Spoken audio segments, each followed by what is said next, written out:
PICO. PICO. PROSpective. PICO PROSpective.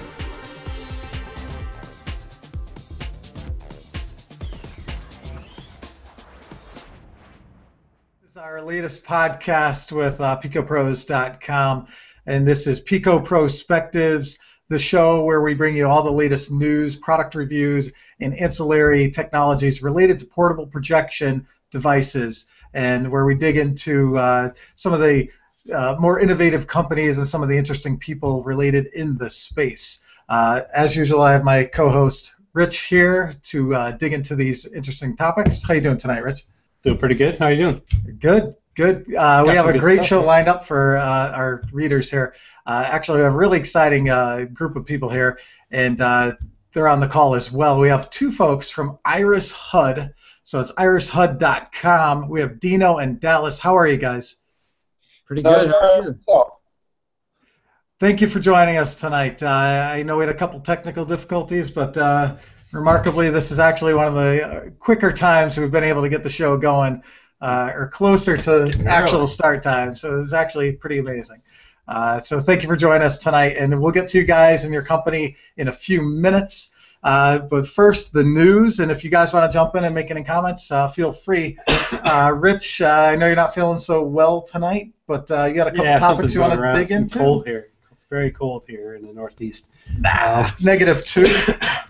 Yeah, but all right. Let's talk about some news here. I have a couple of news items. I actually have 3 tonight. Usually I only have 1. So we're doing gonna hog the show. Yeah. Try to keep it. Yeah, we want to get to our special guests here. But the first thing we want to talk about is a projector that we had highlighted last year, 2014 of June. It's an Acer C205. And one thing we want to highlight about them, we want to just congratulate them because they've been chosen for the IF Design Award 2015 of Germany. And we just wanted to give a shout out and congratulations to the Acer C205. If you guys don't know about that projector, it's probably one of our most popular projectors behind the Acer C120. The Acer C120 was one of our most viewed projectors. Yeah, it still is? Still is, yeah. Still is one of the most popularly viewed projectors on the site, on YouTube, and yeah, the C205 is basically the successor to the 120. Really cool projector, won the award, congratulations. Check out some of the stuff on the site, some of our reviews. It's a really cool little projector. Excellent. So yeah, so the Acer C120, the original one, was USB only, reasonable brightness and resolution. C205 actually gives it some upgrades with an embedded battery option, as well as HDMI input, this kind of thing. So it's kind of like the next tier up. I mean, it doesn't support wireless streaming or any of the more advanced things, but for the price, this Acer C205 is among the more competitive offerings in the space. Yeah, just to recap some of the specs about it, 200 anti-lumens, 2 hours battery life off of it, and it's about $350. Well, it was middle of last year. You might be able to find it cheaper on Amazon. You might be able to get it for cheaper. I think it was LED based, so you might be able to get a cheaper one used. LED or LED based, you're going to get a lot of life out of them. That's about all I want to talk about for that first one. Okay, moving on to the next more interesting things, right? I always want to talk about something really, really cool. And I have 2 things from the MIT Tech Review. I like reading their stuff. The first thing from their site is about a startup company that's called, they're actually naming themselves Leia, kind of like the Star Wars Leia, where you get the 3D hologram. So anyway, this company Leia is basically developing a 3D hologram LCD display, and they're going to be demonstrating that at the Mobile World Congress. That's this week. That's in Barcelona this week, and they're going to be demonstrating that this week. I haven't heard anything about them or what the outcome of it is. So, as far as any specifics about this, how do you create a hologram from an LCD? Like, what would that look like? So really, a little bit about it is, so what they're doing is they're taking the idea of the backlit screen, and from the article, what I'm reading is that the backlit screen has, each pixel has basically what's called a, shoot, what the heck is the name of it? A light guide, right? It's made out of this little plastic, right? It's a light guide. Shines the light straight up through the display. Basically, the person who's doing this, his name is David Fattel. He's taking the idea of a light guide and going to modify the light guide and so that you can actually shine the light in a particular direction, and you can actually guide the light around and kind of point it in a multi-direction, so it kind of gives you the illusion of a 3D. And normally you need like lasers or something to do holograms. So yeah, no, I'd like to see that one in person. Display of claim to this. Yeah, so although there are some limitations, it's not like you could actually go around the entire image like 360 degrees. It's only about a 60-degree range of view that you'd actually be able to see the holographic image. But it's early in the stages of that. So I don't know. I think it's pretty cool. What do you think? Good? Did you have a third topic, or is that it? Well, yeah. Sorry. Yeah, no. Pretty cool, right? I didn't read up on that one. I mean, everybody talks holograms. That's really cool. I've yet to see a real hologram other than Tupac when they did the... Oh, okay. Here we go. Go ahead. You're familiar with this one, then? Yeah. All right. I didn't even read this, I swear. That's funny, yeah. You don't know anything about this one. No. You're blindsiding me. Yeah, so another one I found on the MIT Tech Review. Startup company named H+. They're using projectors in a cool way. They're creating this product that they're calling the Hololens, Holus. Essentially what it is, it's like a glass box, like a glass microwave, if you can imagine that. And inside the glass microwave, you have 4 projectors that actually project a 3D holographic type image, very similar to the thing that you just mentioned with the Tupac thing. Yeah. So they're doing, that's called the Pepper's Ghost, right? Is what they call that. It's an illusion.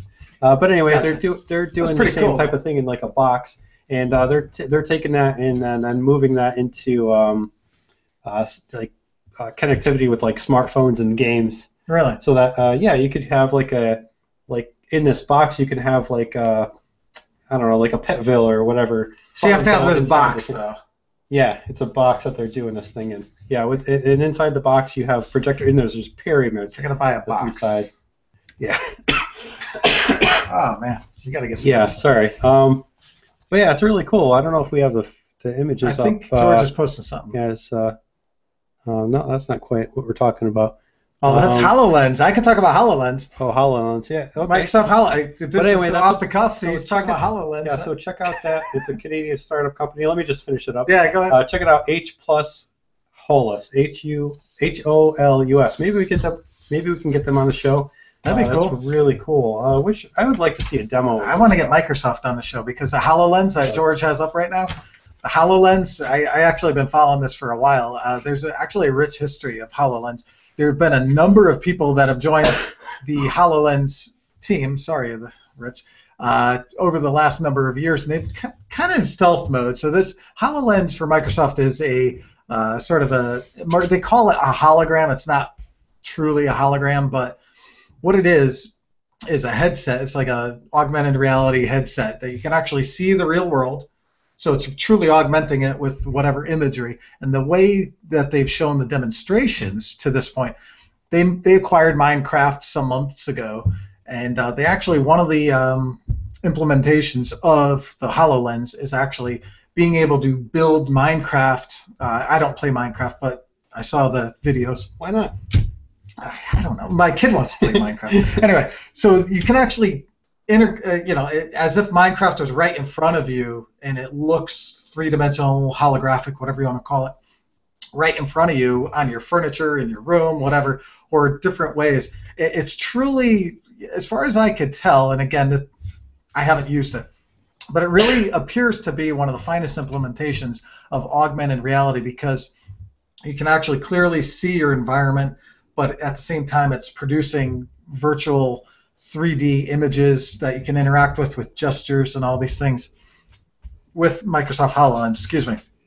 So I'm actually very interested in HoloLens, and I'm looking forward to seeing what Microsoft does. So actually, Rich, excuse me, George, thank you for posting that. Yeah, as long as you don't get any creepers in your living room. Yeah. You know creepers, Charter. I know that. That's the green guy. Yeah. And there's Steve. I know as much about it just because my 7.5-year-old son talks about it. He doesn't even he plays it on the bus with a friend. He doesn't even play it at home yet. That's coming soon. Anyway, yeah. I guess the one other topic before we jump into Iris HUD that I'm very excited to talk to is Rich, you all right there? You gonna survive? Yeah, I'm fine. All right. So there's one last thing I wanted to talk about, which was it's a Beam. There's a Kickstarter campaign for the Beam. I don't know if we should call it the smart projector, but it's a PC projector. So it's actually a projector that you can screw into any light bulb. It has a 100 lumen LED-based projector and two 2-watt speakers. Has the ability to integrate with keyboards, a mouse, that kind of thing. And they actually were successfully funded on Kickstarter. And if you're watching the video, George is putting up. Literally, it screws right into any fixture. You can use it just to view YouTube videos or whatever, but you can also, do a lot of other things where you can wirelessly interact with it using AirPlay, Miracast, this kind of thing. So you can actually stream from your smartphone or tablet to, do all kinds of things. They're showing a demonstration of having it project down on your countertop in the kitchen, and so you could get recipe directions, all that kind of thing. It's really similar to I forget the name of the project, but Intel had something a few years back where they actually projected content in a kitchen where it could recognize objects and it would tell you more about it, like a recipe or this kind of thing.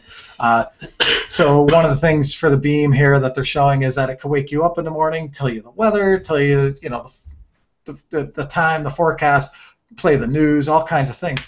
And it's actually a really interesting implementation. I mean, at this point, it's only, I'll say only, quote unquote, a Kickstarter campaign, which I shouldn't minimize because they're raising a lot of money here. Oh, that's big. But they're not backed at this point by Microsoft or Intel or any of these large companies. But you can certainly see this is the future of interactive projection.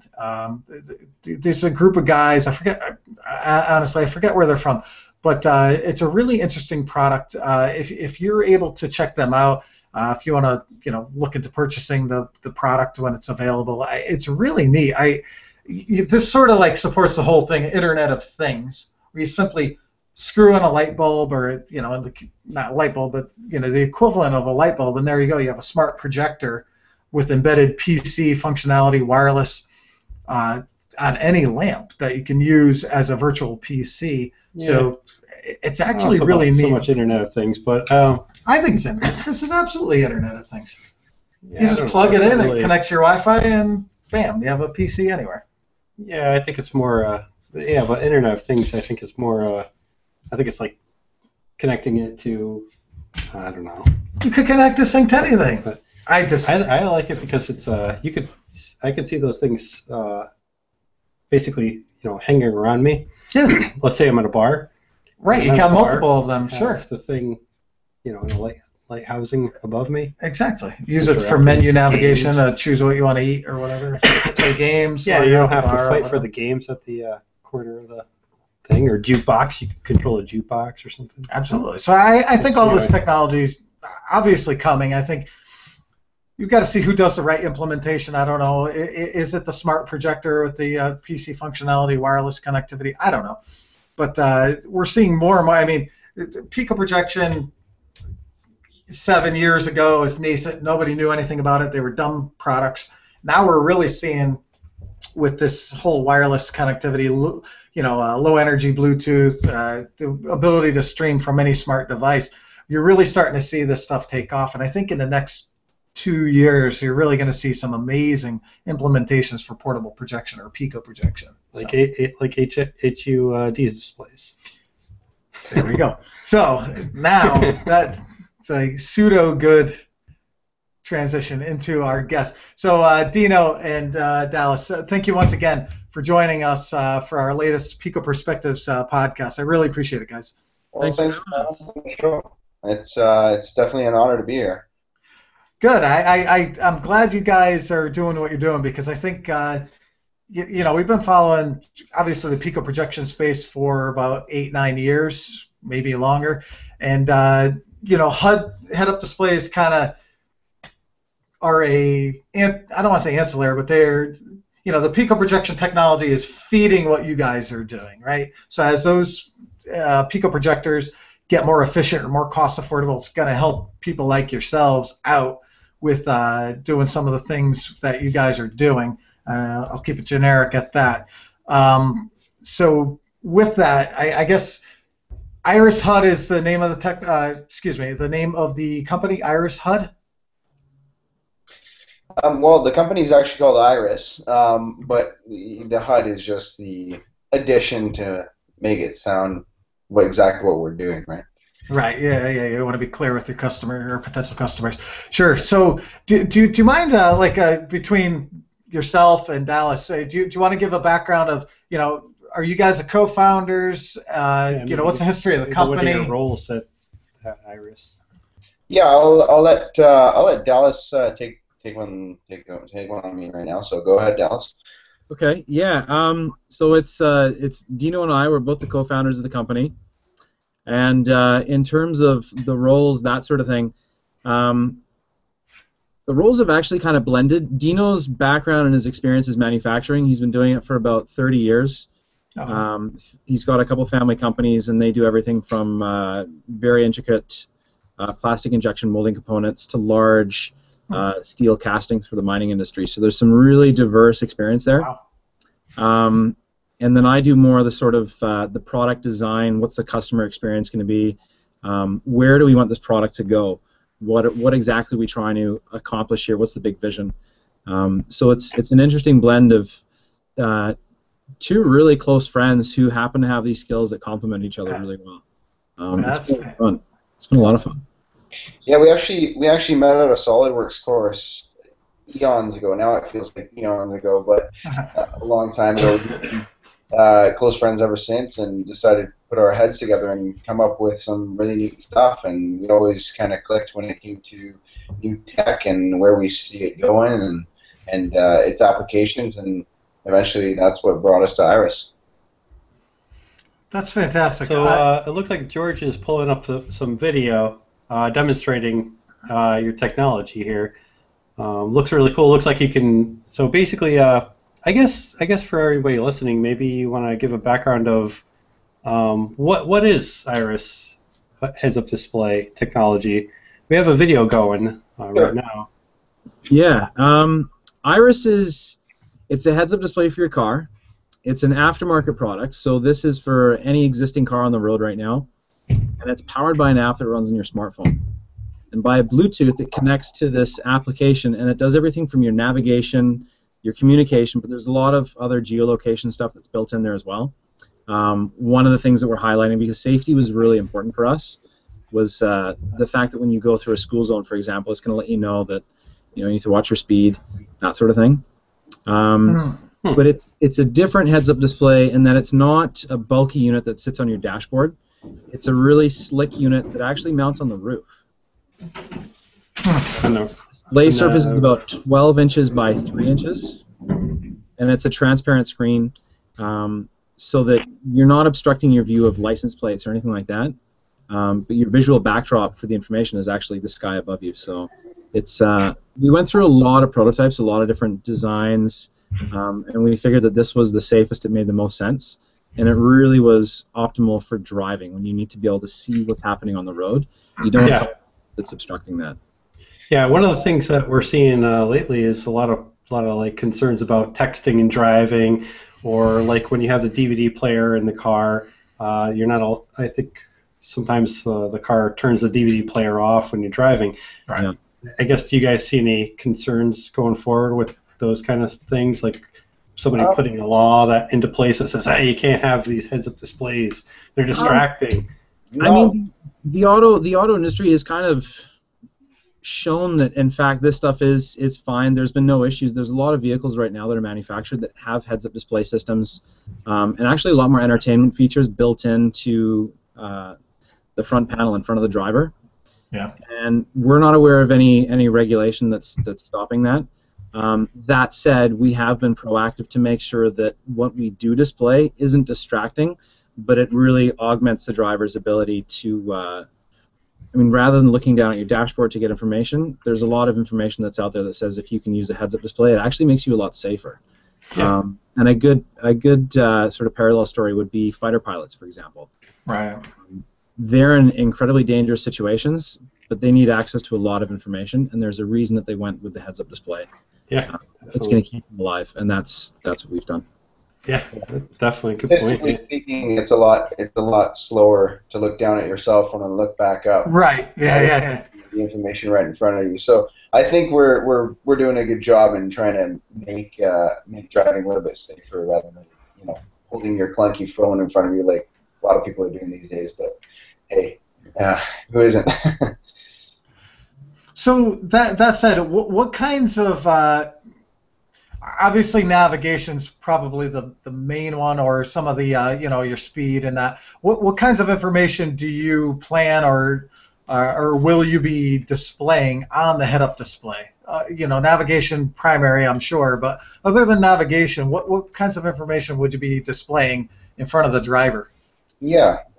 So it's going to display all your phone calls. So when you get an incoming phone call, you can answer it by either moving your hand to the right. That answers your phone call because it has gesture. Okay. You move your hand to the left, and it automatically reply to the caller saying, "I'm busy driving." You get your text messages, your third-party messages, so your WhatsApps and all that. You get your GPS navigation. You get notifications of speed zones, like school zones, warnings if there's some sort of road construction going on up ahead. So other than just your basic information, you're getting a lot of road information as well. So when you sorry, Rich, I wanted to grab your pen. Sorry. Oh, sorry. When you say that you get notifications about like traffic and stuff, is that driven through the Waze app, or do you have your own proprietary database? We can't say exactly who we're using right now until we've actually got those agreements done. But we've there's a lot of that sort of thing that's in the works right now. Yeah. Okay. There's a number of apps that you can pull a lot of these basically ecosystems of data that we'd be able to extract from. So the capabilities built into the device right now. Now it's sort of working on the software and fine tuning. How do those apps communicate with our app? Can we get approval from the owners of those apps that we can use their trademark names and advertising and stuff like that? Yeah, but this is certainly the path that we're pushing down. So that's really cool, because it sounds like you're tapping into like other APIs to grab the data and then use that type in a way. Oh yeah. Yeah, you don't want to reinvent the wheel, I'm sure. You're focused on. Yeah, I think I was just thinking that this would be great to like tie in with a third-party app that was super popular, like police information. Driving down the road, hey, there's a cop. Speed trap. Speed traps and stuff. That'd be cool. Or traffic as well, all sorts of things. Traffic, yeah. Hey, there's traffic coming up on this road. You might want a detour or something. Right. Yeah. Absolutely. So, like, when I'm gonna guess you can't answer based on the answer to the last question. When you talk about gesture recognition, I'm assuming you can't talk about exactly how you're doing that. Whether it's somebody like a what's their name? Shoot, I can't. Anyway, like with gesture recognition, I'm sure you're working with a third party to license their technology, or do you have your own technology for gesture recognition? There's a bit of both going on. Okay. The one that we're using right now, our gestures are fairly simple. As Dino was saying, it's basically, imagine yourself, you're in the driver's seat. If you swipe to your left, so your hand comes out of the car, you're basically taking whatever that information is, the text, and rejecting it for right now. Right. With a phone call, something like that, if you swipe into the car, think about you bringing that phone call in, that's going to connect the for you. So it's really simple gestures. We wanted to make sure that whatever it was that we were doing, you have to imagine as well, it's not just a gesture control, but how is that going to look if you're another driver and you see this guy making this weird gesture? You're going to thinking he's flipping you the bird, or Yeah. I wanted that stuff to be very simple, like that. not misunderstood for other movements that you can be naturally making in the car, but also not confusing to other drivers. I never thought about that because I know There are there's many layers to this onion. Yeah. I know there's a company, Eyesight Technologies, that I've been following for a few years now. That they make some interesting stuff with gesture recognition for smartphones, tablets, and it sounds similar to what you're saying. But now that you're saying you don't want to flip somebody the bird, yeah, I don't know how their technology kind of folds into what you guys want to do. But that's one company that jumped out when you talk gesture. Like obviously, Microsoft would connect, but that's probably more expensive and more bulky. It's like you're watching this guy on the side of the road. It's like he's using the yeah. force, like to drive his car or something. Exactly. So I guess couple things. So we talked about a Kickstarter campaign. Maybe, hopefully, we in some small way, maybe we can help you guys get funded. What are your plans for getting funded through Kickstarter? Actually, it's going to be. We were looking at a number of different crowdfunding platforms. Okay. But Dino, I'll let you Indiegogo. answer this one here. Yeah, we're going to be going Indiegogo. Okay. We're looking to launch in about 30 days. We're not going to give a specific date just because we're finalizing some minor details. But we're not aiming too high. We just want the right amount of funds to be able to bring our project further. I mean, we've been spending so much money trying to get this technology perfect, trying to finalize our product and get it perfect and ready for the market. I mean, we're production ready. So any orders that people want to make through us, we're ready. We can handle it. We're production ready. Now it's just a matter of getting the word out, getting some funding, extra help to be able to promote it, because we want to get this thing in all the countries in the world, and especially in all the U.S. and all of Canada, and hopefully, the crowdfunding campaign is going to really help us out with that. That's great. So any funding would be mainly used for, like, production, getting tools up and running, software, or. Actually, our production and tooling is all set up and all ready to go. Oh, wow. It's more for finalizing, the packaging, the marketing aspect of it, trying to get the word out. The software, there's definitely some tweaks that we want to make. It's working, but there's some features, like I was saying, that we really want to try and we want there to be a serious wow factor, not just from the basic usage, but we want to have those extra features that really improve people's driving, really. Yeah, okay, so the hardware is, I don't want to say done, but 90% done. It's more on the software / I would say the hardware is about 100% done. Yeah, the hardware is more than 90%. Okay. It's the software that we're. That's really big. And that sort of thing. Yeah. Wow, that's impressive. So. Yeah. Wow, so that should, man, oh man, that's impressive. So speaking of hardware, I guess I can't recall. I review a lot of things, so I apologize. So is your system a laser-based system? I thought I read that. Yeah. So how does that all work? We're using a laser MEMS scanning technology.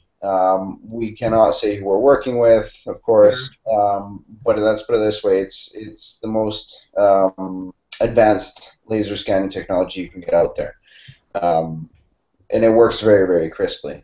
Really? The image and resolution you get it's not high in lumens, but it's so crisp that you can see in pretty much any kind of light, which is phenomenal. Yeah, I guess for a head-up display, you don't need, super high brightness, anyways. No. Yeah, and one of the things that we noticed, actually, there's a couple other heads-up display companies out there, and it was interesting looking at. They really had to talk about how many lumens they were throwing at their display surface, and it was, if you're using a lamp, then you really need to have a lot of lumens because you're competing with the sunlight, right? Especially if it's sitting on your dashboard. Yeah. Whereas if your combiner is tucked up underneath the roof at the front of the windshield and using laser, you don't need many lumens. You can be really efficient with the light. Yeah. So exactly. it's very, very different. If we were to state how many lumens we're using, people would think, well, you probably can't see this thing. Yeah. You have to remember it's laser, so we're not wasting light anywhere. It's very, as Dino was saying, it's sharp, looks good. Yeah, I know a little bit about the various technologies. I know with LCDs or LCOS, these different things that the light efficiency is much lower on some of the LED-based stuff, where you're converting only 30 or 50% of the light, whereas for laser scanning anyways, you're going to convert 70+%. So yeah, there's definitely a difference between the technologies. And for head-up display, the laser-based solution is, I'll say ideal, quote unquote, but anyway. The other thing is, I'm just thinking about it. You guys, when you display something inside the car on the windshield or on the surface, right? Yeah. It's near the tint of your. Well, they're doing car, right? you guys, correct me. I'm sorry. You guys are doing like where the visor is, it folds down. Yeah, exactly. Yeah, that's where the system mounts. But also, you were right in saying that it's basically the image is kind of against your tint. If your car has that, I know not all the newer cars have that necessarily now. But yeah, that's basically the area that the display would be on. So it's not obstructing. Don't have to battle with too much of the sunlight then, because with the tint, I guess, right? Yeah. Yeah, there was a lot of advantages with going with a mounting system that was on the roof. We tried a number that were on the dashboard, and we had some. I mean, it looked great when you first put it on. You're driving along, but then you start really driving and using it, and you start noticing all the issues. Well, I couldn't read that guy's license plate, or the cat ran out in front of the car, and it was harder to see because you have this thing that's blocking that bottom part of the road. Exactly. I was looking at Garmin launched one not too long ago that was, I don't know, I forget what technology that they were using, TFT or whatever, and it was a small display right on the dashboard, and I thought the same thing. If something's in front of you, it's like that's impeding your view. So yeah, and Garmin's done pretty well I thought it was Garmin. Jeez, with that one. Yeah, it was Garmin. Who knows? Yeah. So yeah, I mean, the way you guys are implementing it, I think, is a smarter way to go for an aftermarket HUD. Do you guys ever foresee your technology going into production vehicle? I know it's a big jump. I know that you were talking years, but. Well, not really a big jump. We're actually already working on the next iteration of heads-up displays to be able to offer that. Really? To automobile manufacturers. Yeah, absolutely. Wow. We truly believe in this technology. For us, the aftermarket is just the step in the door, and then the rest is exponential. You can do a lot of things with heads-up displays. It makes just driving safe, and the way it can be implemented through automobile manufacturers is a lot easier because you can get away with a lot of different vehicle types. So yeah, we're definitely in production. Wow. Prototyping phase for the next phase of heads-up displays. Wow, that's really impressive. I mean, yeah. Wow. So to date, I guess maybe I can ask you guys. To date, I know there's a lot of challenges with all these PICO projections. Well, for you guys specifically, I don't know how long you've been. Actually, we never got to how long have you been developing the technology for. But what's been your biggest challenge to bring this to market? Oh, geez. I know. I'm sure there's more than one, but. Yeah, you know what? There's been a bunch. I think our biggest challenge for me was after we felt like we had nailed the dashboard version, and then going, this is no good. Yeah. From a practicality standpoint, you got to think about when you take something to the market and the issues that consumers going to have at the end of the day, and we weren't happy, so it was kind of like starting all over. Yeah. We've been lucky because we've been also working with some great companies and some talented people, and yeah, so all the obstacles at the end of the day, you just got to get through. So that's good to hear, because some people might say, oh no, we're good, we had no big challenges, we fought through it, whatever. But to admit that I work in a product development. You know, I work in R&D and my daytime job, and I know nothing ever goes to plan. So it's great to hear that, you know, you recognize that there are some real issues and you're willing to admit the quote unquote mistakes or whatever. You know, whatever. There's a law. It's kind of like Murphy's law, but from Peter Diamandis. And it's, if something can go wrong, fix it. Yeah. Absolutely. That's very cool. Trying to think. I thought I had another question, but I can't remember. Jeez. There's so many things with this. I mean, I could ask about the like the actual software on the device. Is there like a like an app that you have to put onto your smartphone? There is, yeah.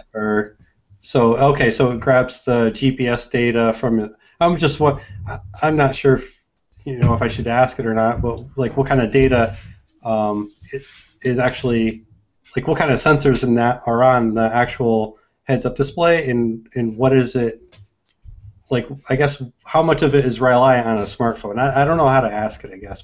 It's do you know what I'm trying to ask?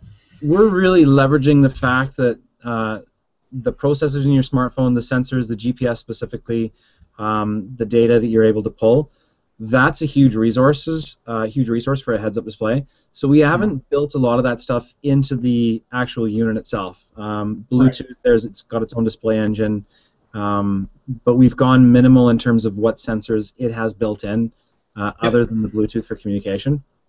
And that's probably a good thing. It's probably lower power. I assume that this is like a rechargeable unit, or it's actually going to plug into your cigarette lighter. Okay. Yeah. So it's low power. Yeah. So would you go to like a Best Buy or wherever and get this installed aftermarket like you would any radio or whatever, or like a general consumer be able to install this pretty easily? That's actually it just jumped out. Yeah. I suppose it depends on your technical competence, maybe I'd say. Yep. I was able to install it, but we've also been building the thing, so maybe that gives me a little bit of... So you run a couple wires. Well, it sounds fairly simple. You run a couple wires over like the roof line thing, and it goes, you know. Well, it can't be that bad. It sounds like it. Is it? Wait, is this an external? It's external or? No. Right? But aftermarket though, so it's gonna. It sounds like you just mount. It's got to mount there, but you got to run the wire to your. So you mount it up there. I mean, if you were to take it into a, you know, like your Best Buy or whoever's going to be installing your car stereo, it would take them probably 10 minutes tops. Right. So you're running a couple wires. You unscrew a couple of screws and you clip it in, and away you go. But let's put it this way, if you can build IKEA furniture, you can install this. That's not a good. If you can build IKEA furniture, you could do anything. I wouldn't use that in your marketing. I actually was. My brother did the robot competition this weekend. Oh yeah. And I was just thinking, man, I wish there was a robot that could build IKEA furniture. There you go. Exactly. But I've been through that nightmare a couple times. But yeah, okay, that's cool. That so everything really, all the data like the school zones, the speed limits, all that data is reliant on our smartphone, which is a good thing because you don't have to worry about updating the software on this thing. Oh, yeah, great. a lot of times you have the GPS units that you have to update the roadmap. Exactly. Right? So that's good. This is a display interface with oh, it's perfect. Price point. What do you guys intend? If I can ask, what do you guys intend to price this at when you do? Sure. So I know you have the Indiegogo, sorry, and then round numbers. We'll leave it at that. What do you guys intend to actually launch this at? Say 6-9 months from now, if it's available then.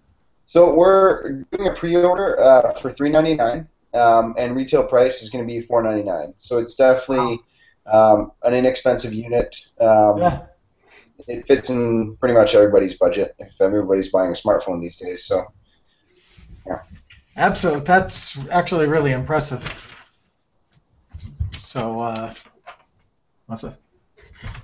So yeah, geez, that's a really good price point. I have to say, I would definitely indulge in that. And when you guys,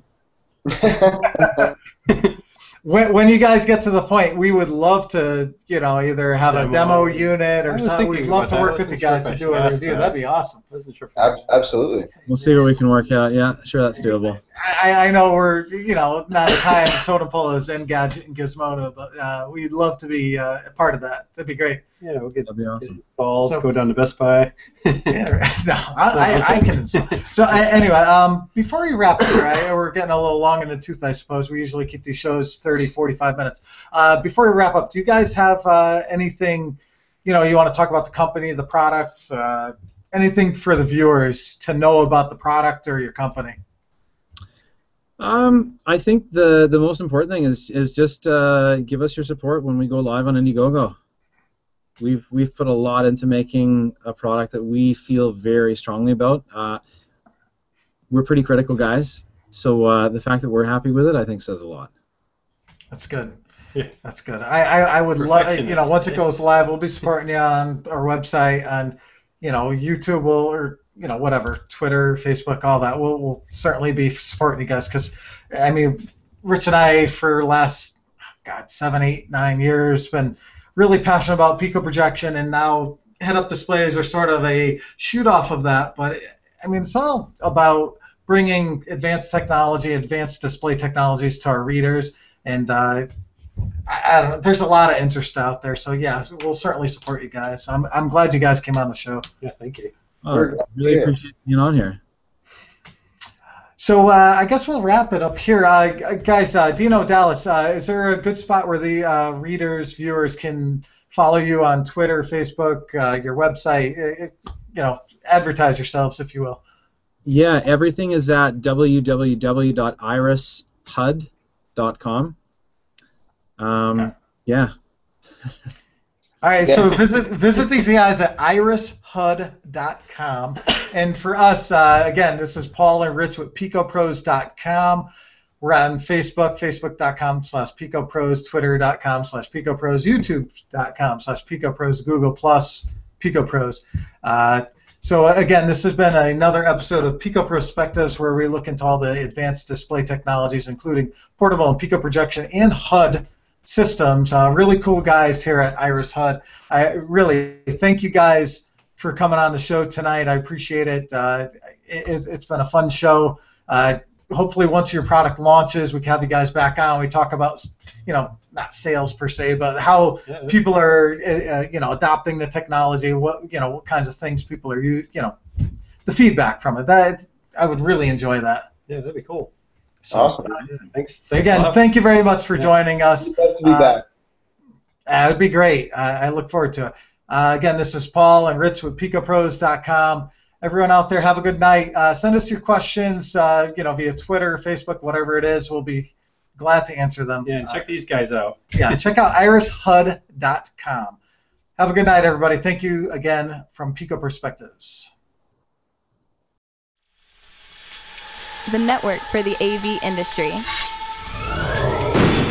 What are you listening to? This is AV. This This is AV Nation. This is AV Nation.